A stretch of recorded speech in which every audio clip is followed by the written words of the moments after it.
So in this example, we're being asked to evaluate the following limit.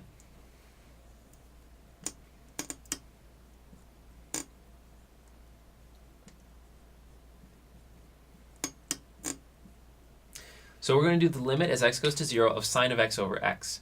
Now, of course, the first thing you want to try with limits is to just plug in 0. So plug in whatever your bound is, in this case 0, and see if it works. But the problem here is if we do that, sine of 0 is 0. And, well, 0 is 0. And so we have 0 over 0. This is what's called an indeterminate form. You can't tell whether the fact that there's a 0 in the bottom causes it to go to infinity, or the 0 in the top makes it just be 0. You can't tell who wins in this case. So you have to figure out some other way to do the derivative. Well, a really handy thing to use is L'Hopital's rule. And I'm going to write that right here.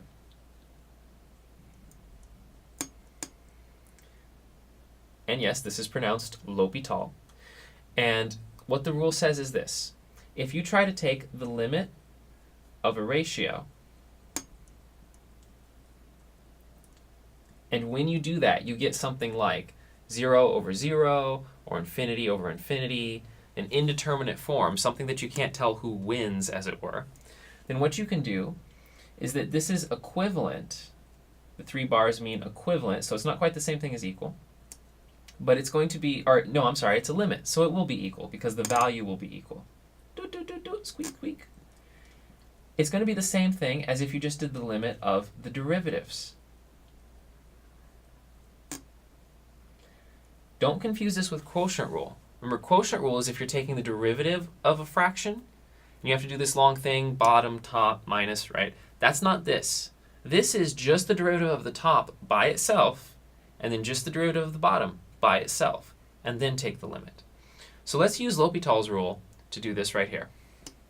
So I'm going to do this is equal to, and I'm using L'Hopital right here, the limit as x goes to 0 of, now we're doing the derivative of just the top. So the derivative of just sine is cosine. Okay, and now the derivative of just the bottom, well, the derivative of x is just 1. So now, if I plug in my limit value as x goes to 0, well, cosine of 0 is 1.